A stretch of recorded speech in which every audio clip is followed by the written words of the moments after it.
What a year it's been. Goodbye 2024, hello 2025, and thank you. I mean, you've been standing with me. You've been standing with the Aliyah Return Center. You've been shining a light in the darkness. And what amount of darkness has covered the world?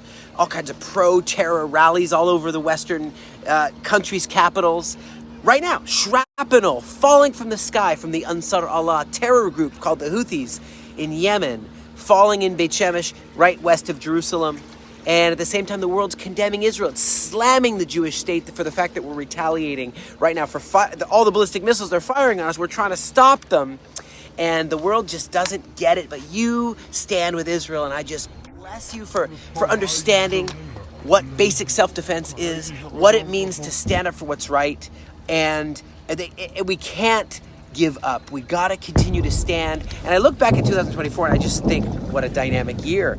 So many challenges, so many circumstances. And Aliyah has happened. You know, Jewish people have been coming here. I bet it's around 31,000 Jewish people have made Aliyah, immigration, to the promised land in the middle of a war, to stand, to help defend the country, to help us with this economy, which is in great need, to make their home in the promised land, fulfill the dream of the prophets. You know, I just love that. And you look at how there's requests for Aliyah, which have increased, skyrocketed from France, from all over the world, United States, everywhere, Canada. And we're seeing also scientific breakthroughs. The first quantum computing milestone happened when Israel dropped a 20-qubit quantum computer. It's a giant, it's a leap forward, a quantum leap forward in computational capabilities. Wow, what's next? And all kinds of medical innovations, 3D printing prosthetic limbs, AI-driven, mental health treatments.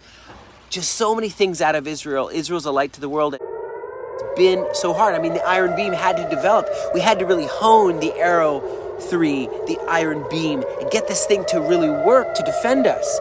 It's just because of the amount of danger, we want to stay alive. So, you know, the aerial threats from all over.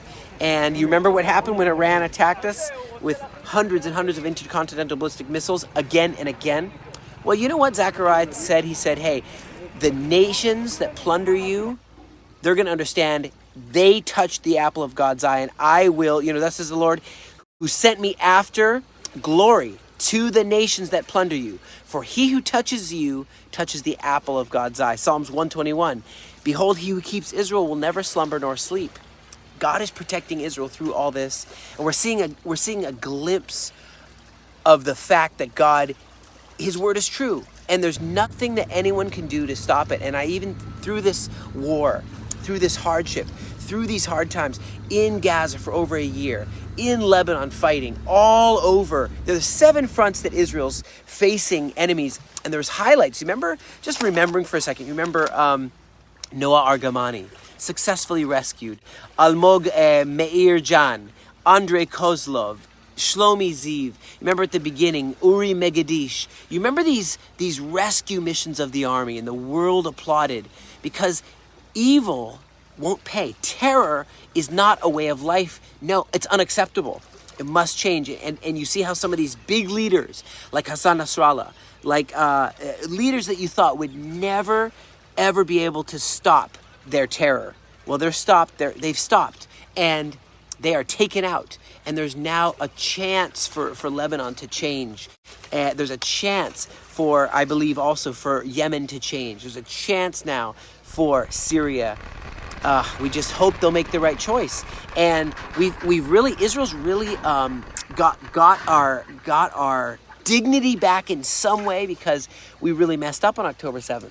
But now to be able to say, yes, Israel is, our systems are working. We're getting the cutting edge technology happening. We're getting back on the horse and saying we are willing to defend this land, and the bravery that people have exhibited, young people from all over the world have flown in from their vacations to defend the defenseless.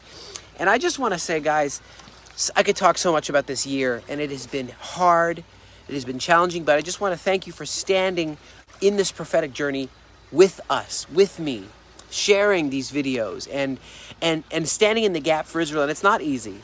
And I just want to wish you a happy new year filled with peace, prosperity, continued blessings, and the good guys are going to win, and girls, and that's you.